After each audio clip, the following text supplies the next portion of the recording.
Welcome to On Defense and Security, a podcast that examines domestic and international defense and military affairs. Through conversations, we will bridge the gap between academic research and policy and provide a platform for informed discussions, enabling our listeners to better understand critical issues.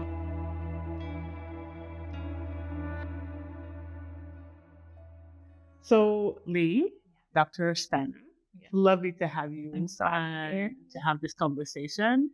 So we're here at the Pedagogy workshop on WPS, so Pedagogy is for Peace, here in Toronto, hosted by TMU.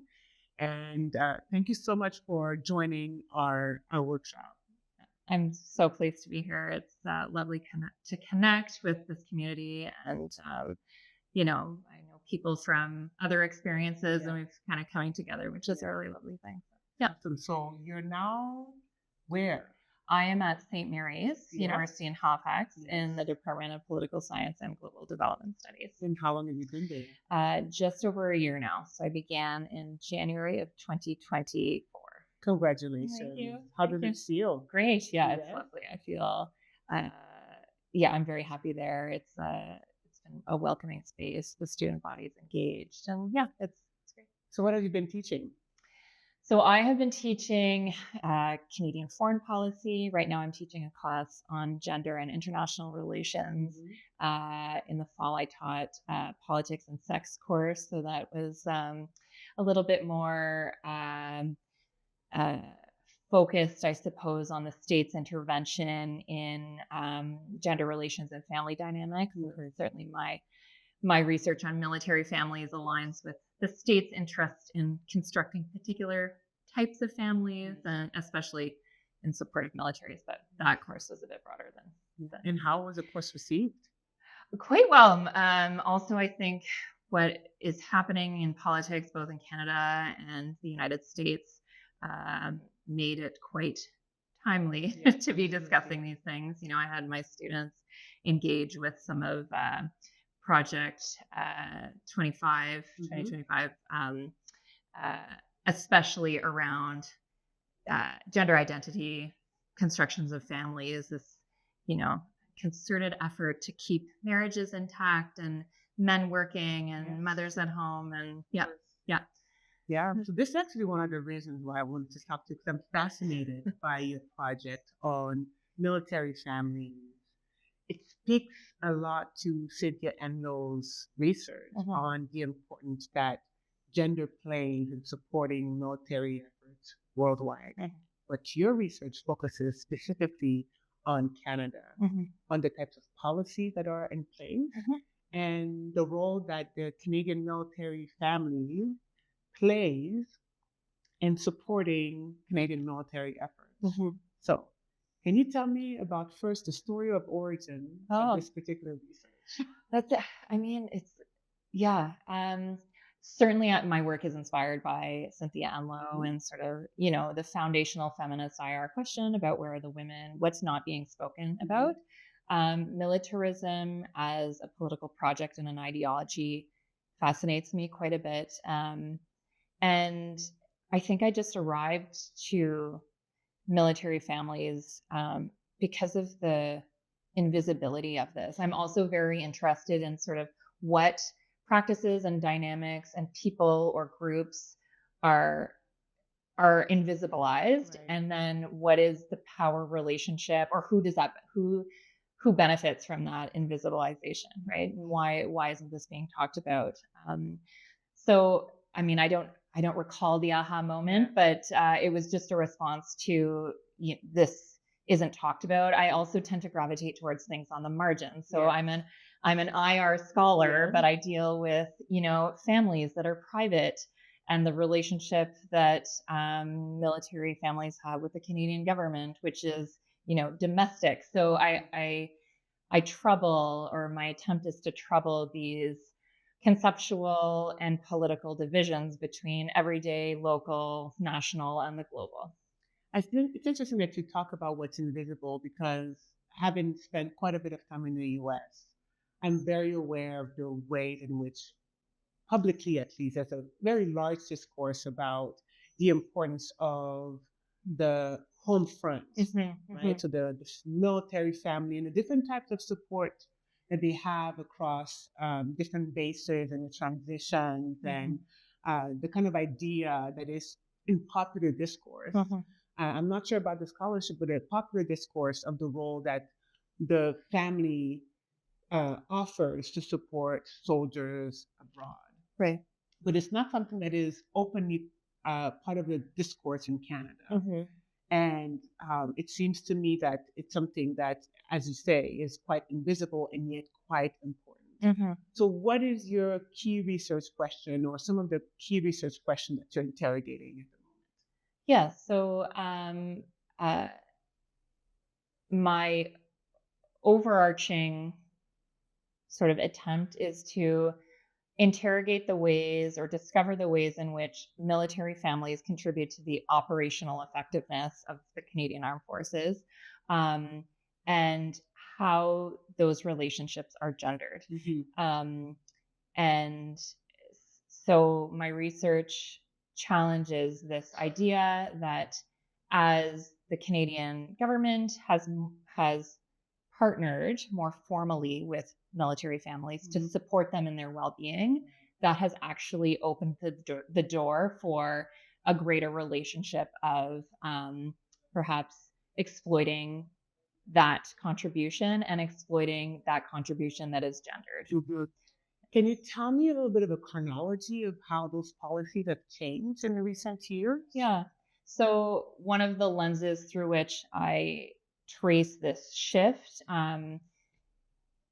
is through the neoliberalization of this relationship. So, in the 1980s and 1990s, where the Canadian government responded very much to Canadian military families' activism, saying, we're unhappy with XYZ. We need more support for the contributions that we're doing.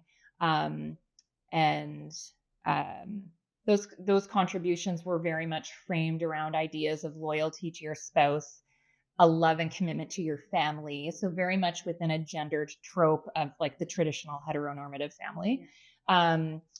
And linked to patriotism to a degree. And I think that's what we see in the United States to a more, in a much more intense way. But over time, the Canadian Armed Forces has neoliberalized the rationale behind supporting military families. First, in its linkage to recruitment and retention. So we know that attrition in the Canadian Armed Forces is most strongly correlated with your spouse's happiness. So there's a buy-in relationship there, but also the framing behind these programs of support are a neoliberal method of support that supports families to the extent that they will be self-sufficient and individually deal with the challenges of military life most effectively. So it's support under the guise of neoliberal sort of philosophies and principles that will help you just be more independent and productive members of the military community. Meaning, how can you more productively support our efforts? I'll give you an example. So with concerns surrounding PTSD. So the Canadian Armed Forces will provide military families with support to help with the challenges associated with living with and supporting and caregiving for somebody who is suffering from this injury.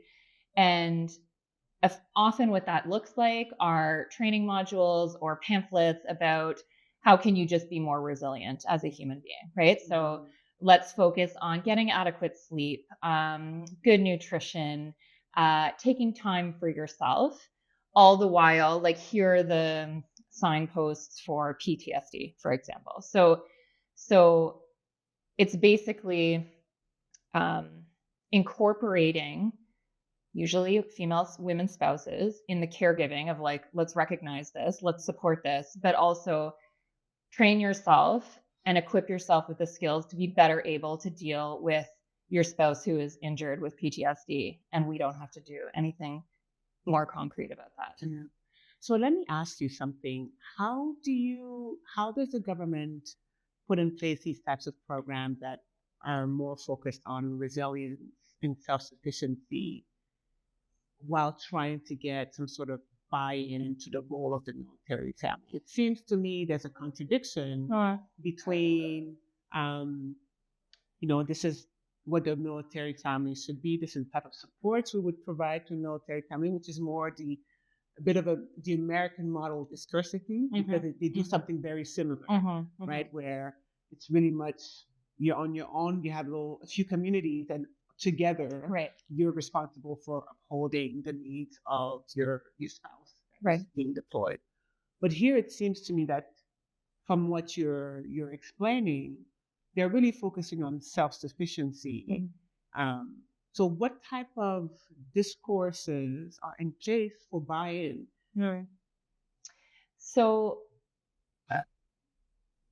there are discourses around, and this is where it's quite interesting, around like caregiving rhetoric that is gendered, right? Like, this is going to improve your relationships. This is going to improve your family life. And certainly it would. And I think that there needs to be space to nuance these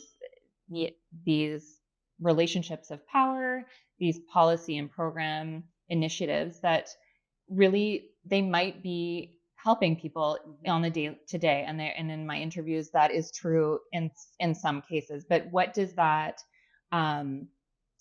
enable the CAF to step back from in a more substantive way? So perhaps it is helpful to be reminded, like, yes, take time for yourself. But that's also, on the day to day, you might not be able to do that, right? Because of how severe your caregiving needs are. But the rhetoric of buy-in is very much around, this will help you enhance your relationships, and this will improve your family life.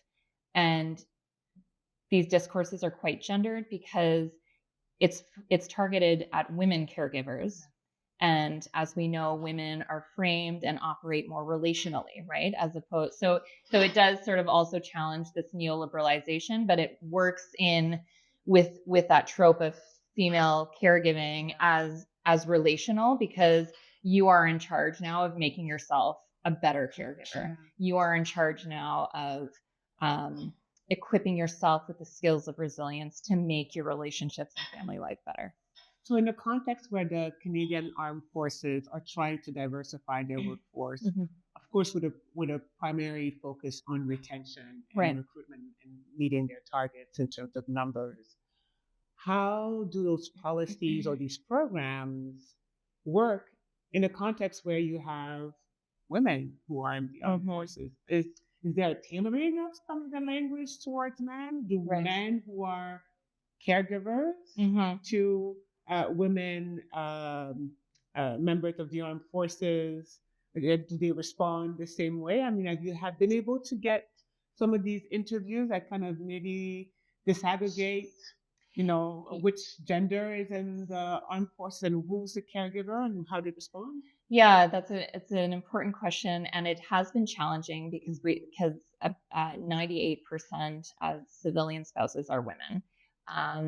And there is less specific data to the like sexual orientation of relationships, but we also know that there is a good portion of couples who are dual service couples, meaning that both people of the partnership are in the CAF. So yes, getting a better sense of these dynamics across a variety of couples and family forms is definitely something that should be in future research, and that's something that I'd like to do. But the document language is very gender neutral, and that's deliberate, right? Is to sort of avoid calling out or paying attention to the fact that these dynamics remain still quite traditionally gendered. So let me ask you this. From a academic standpoint, from a research standpoint, aside from Cynthia Enlow, Could you tell me who else you use to kind of frame the work that you're doing? Because I think it's useful for our people who are listening to this to think about, who should I read? Right. And who kind of helps me understand the relationship between the military and the traditional family and the modern state, for example. Right. This is a small but growing field. So if we look at the intersection between, reproductive labor as it supports the militaries, we can look to people like Victoria Basham. There's a scholar, Harriet Gray, has done work on domestic violence in military families in the UK context.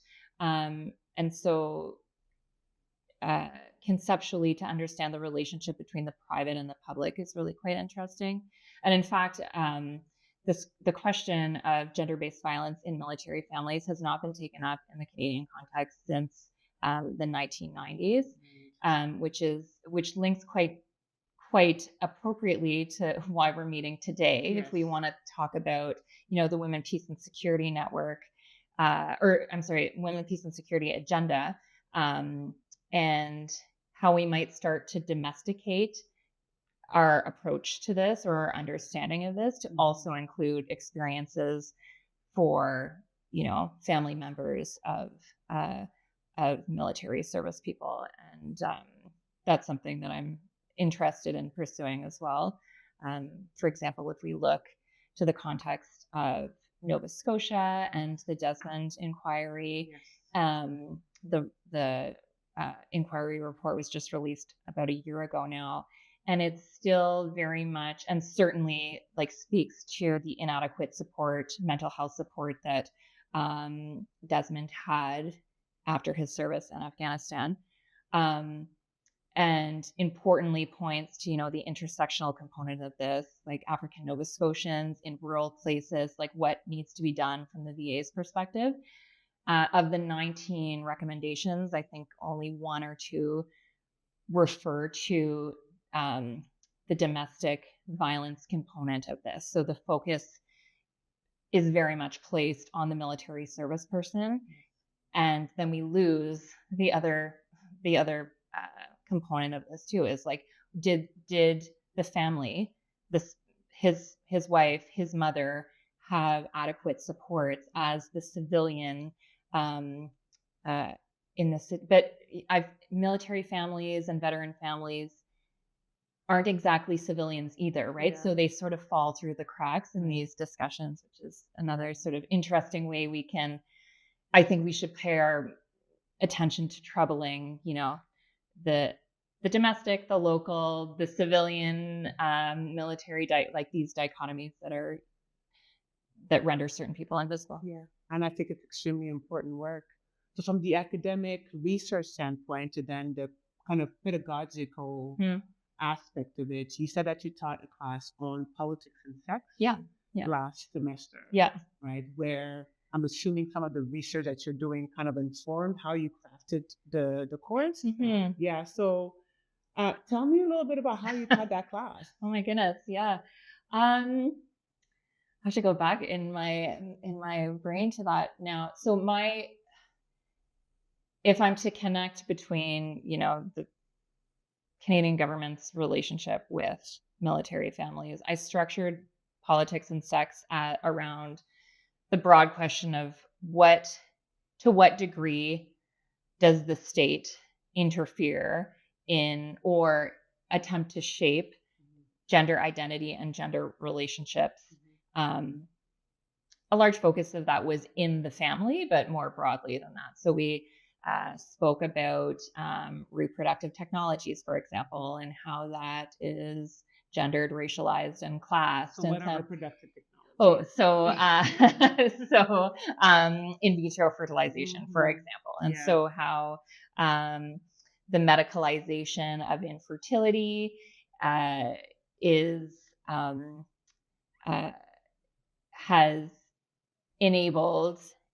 responded to and enabled certain policy initiatives around who has access to in vitro fertilization and who is who is being funded, right? Mhm. Also, broader questions about the state's role. Is the state obliged to help families conceive, for example? Yeah. But we also talked a little bit about the politics of sex in sport and education and curriculum. So, whose responsibility is it to teach us about gender, sexuality, family forms? So I tended to create the course by topics within a week, and then we'll engage with some readings, and then usually the second class of the week has some form of interactive, like, learning component, whether it's let's read and analyze Project 2025, or what else did I have folks do? Yeah.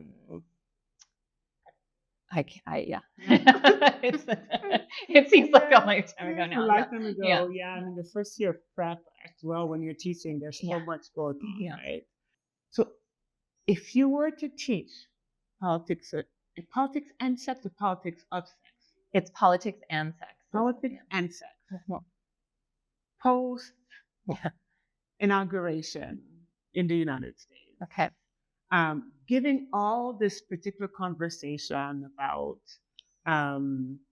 gender and the erasure of documents and kind of this idea of recentering particular types of families and gender roles, how would you teach it differently? Or what would you add? What kind of, so you did teach Project 2025 at a time where it was an idea, and now it's an actual thing. I know. Oh, goodness. That's a hard question. It's a hard question, but it does make me think about even when I was, and I still am engaging in, data, or like I'm always keeping an eye out for reports or policy documents and things, and how important it is to save those pieces of data, because you never know when a government department is going to take that off their website or what have you. How would I teach it differently today? Or would you? I mean, I might not. I think I might just add that to the contextual conversation that we're having about, like, it provides for actually a much more aggressive and violent form of the state's intervention in our intimate family lives and our gendered lives.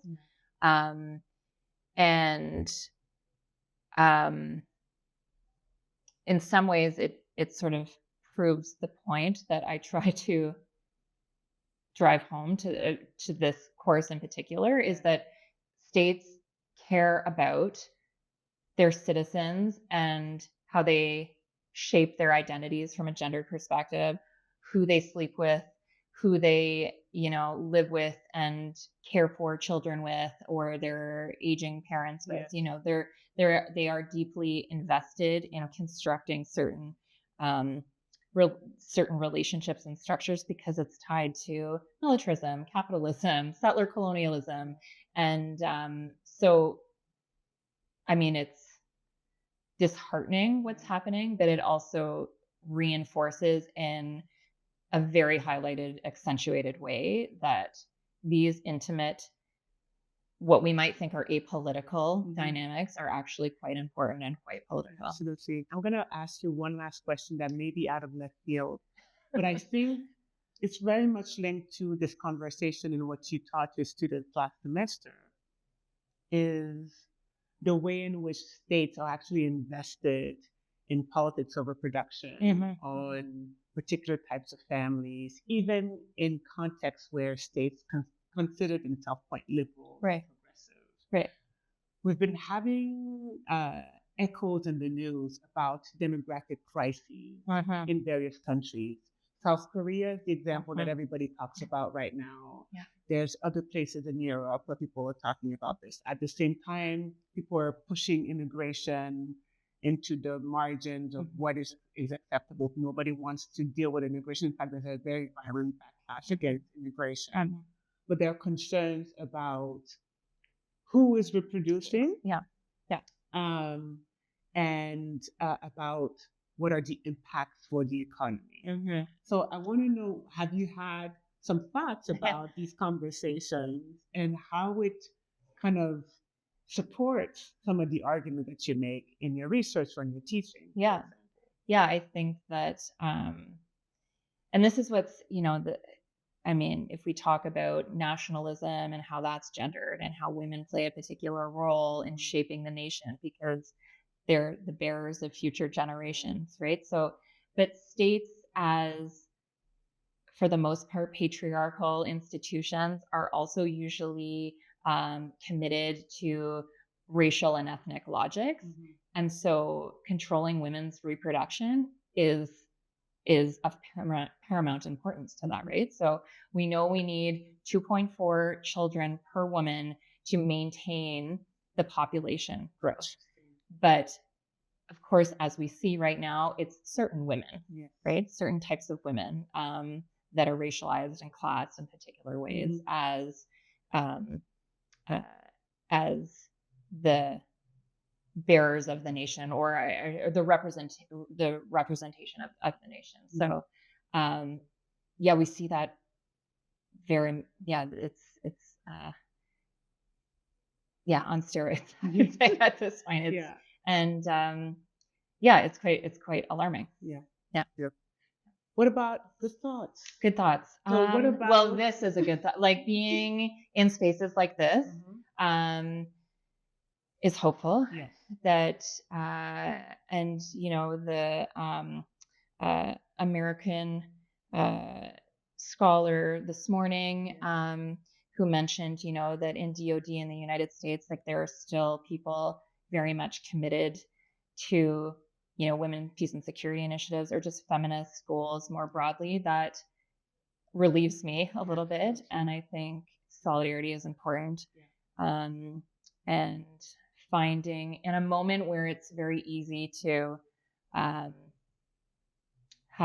even within feminisms, to be polarized. Like I think it's important to say, okay, can we come to the table and meet on at least this issue? Because to divide is in this context in particular, in the moment in which we find ourselves in particular, is I